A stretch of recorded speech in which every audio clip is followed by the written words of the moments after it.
Welcome to Les Schwab Tire Center's Outdoor GPS, presented by Fisherman's Marine and Outdoor. Good morning, everyone. I'm Owen Hayes. You're watching Les Schwab Tire Center's Outdoor GPS, presented to you by Fisherman's Marine and Outdoor. You have no idea how worried I was about that open. I talked so much yesterday at the Sportsman Show, I thought I was going to lose my voice. It's coming back. Today, we got a great show lined up for you. It is, though, the 18th of February. It's Sunday. And yeah, we got a pretty darn good week to be looking forward to. This upcoming segment, we're going to check in with Katie Suniga and find out what that weather's going to do. And I'm excited. I'm excited. I guess I'm being a little selfish, maybe, because I get a chance to do a little bit of extra fishing this upcoming week. At least that's the plan. And typically, I don't make plans more than a day or two out for a number of different reasons. So very excited about this upcoming week. Hopefully, we can get you excited about those opportunities as well going forward. Chasing steelhead. And as I found out yesterday at the Sportsman Show, there's a lot of people that are really focused already on spring Chinook. Now, I probably said this 100 times yesterday. Stop talking about springers. Let's talk steelhead, because I don't want to get too far out there, right? But in hindsight, we're really only a couple of weeks away from where I have to start talking about it. You know, end of March, going into April isn't that far away. And hopefully that we have some really good opportunities. My biggest concern, though, is water, right? How much snow are we going to have? Are we going to have water in April? Are we going to have water in May? I mean, those are huge things to consider when you're talking about spring Chinook season. So in the end, we got a lot to going forward here on the show. But we're going to be talking some steelhead today. We'll get to that in a second. But we're also talking a little bit of duck hunting. We've got the folks in from Delta Waterfowl. We had them in last year talking about their upcoming banquet, right? These banquets are super important. Number one, it's a great way for folks to help donate, get some funds into the Delta Waterfowl's coffers, right? So that they can actually have the funds to do what it is that they do, and it's extensive. Some of the things that Delta is responsible for over the last 100+ years, I want just kind of absorb that for a minute, that Delta Waterfowl has been helping waterfowl for over 100 years. Is because of representation from folks just like you, volunteers, people that join, pay their dues, and help out with the whole thing. And really for all of you young folks that are out there watching that love to chase ducks and geese around, please pay attention. Turns out the youth or the younger user group doesn't get involved with conservation. Can I say at all? I mean, at all. If you want to chase ducks around when you're old and gray like me, you 20-somethings, you had better get involved. And this is the time to do it, because you can really make an impact between now and the time that you are old and gray like me, right?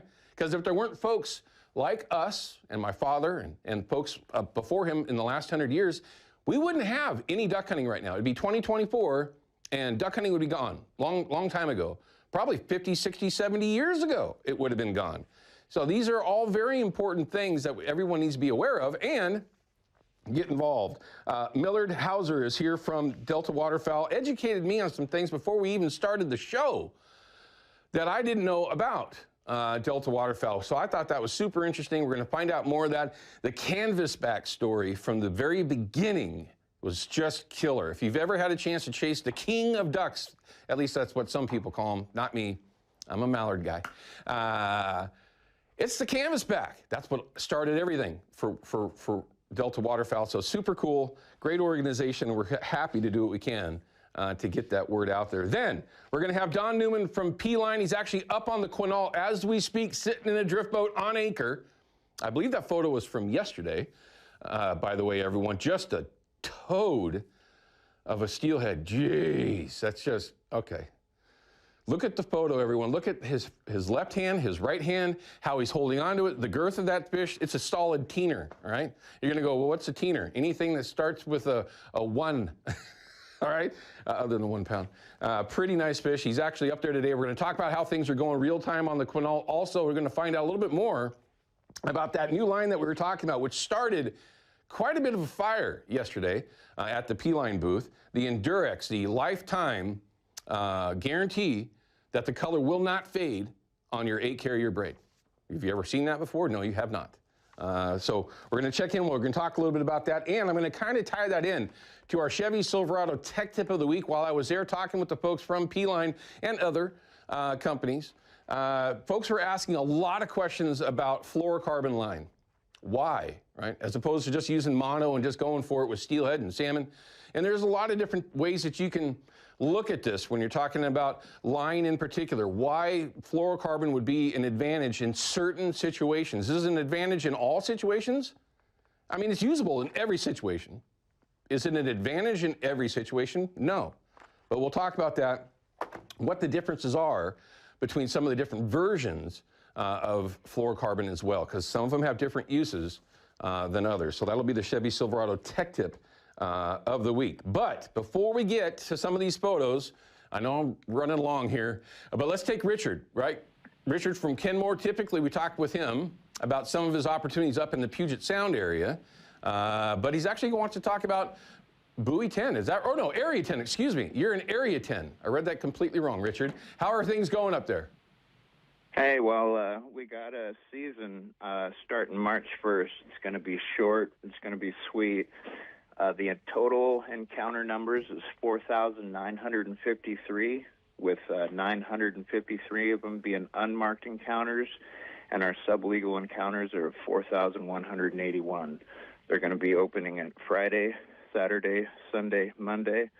Close it down for 3 days to look at it, adjust it, see if there's anything left. We're going to go again Friday, Saturday, Sunday, Monday. And I think that'll be it. I think it's going to be an 8-day, short, sweet, done, you're done till July type of fishery.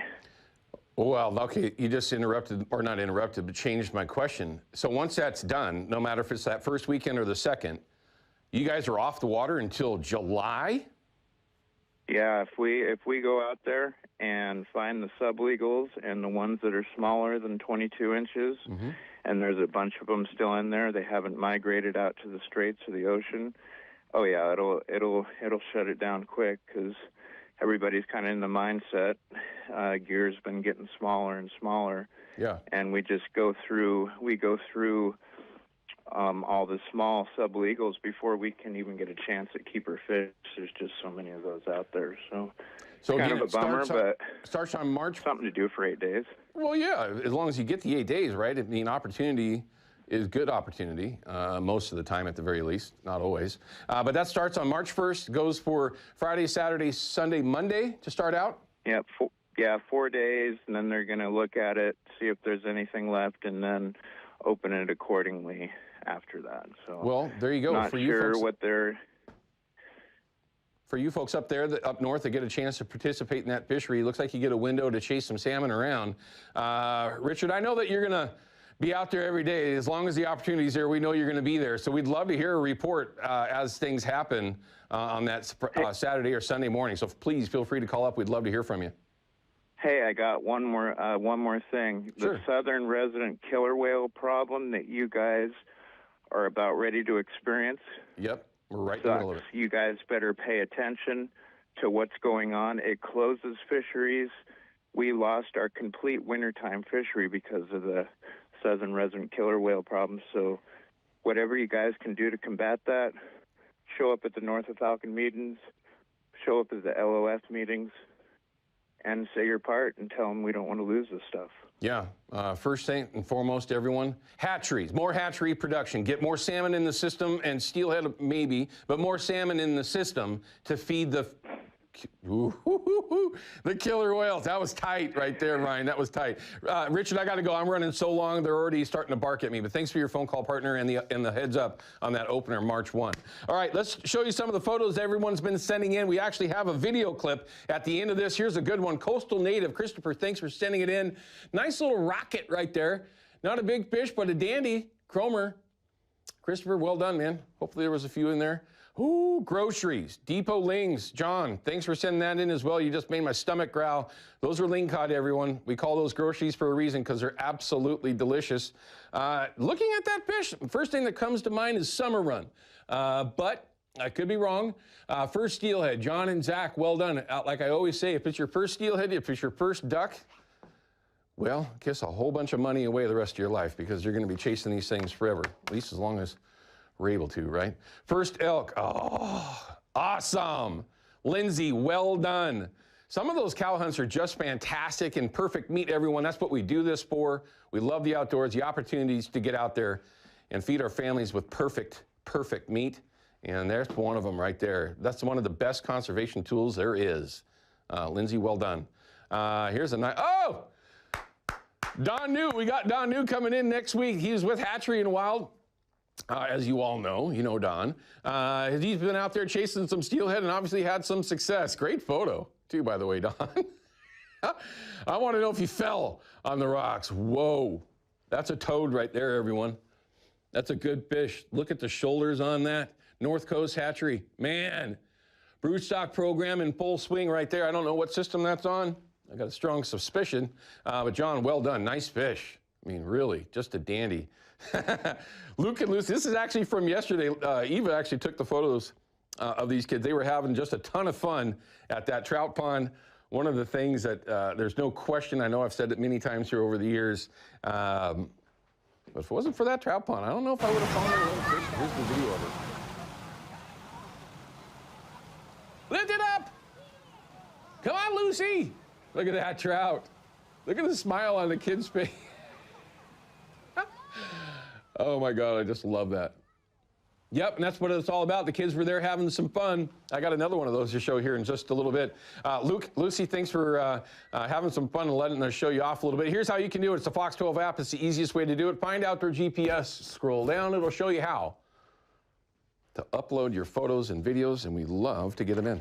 All right, we're going to cut to a quick break. When we come back, because I am way over in TV talk, we're going to come back with my field report. We're going to talk a little bit about what I saw yesterday at the Sportsman Show, and then in a little bit, we're going to start our conversation with the folks from Delta Waterfowl, Millard Hauser, and give you a couple reasons why you might want to consider becoming part of Delta Waterfowl. Very, very interesting discussion just in a little bit. Be right back.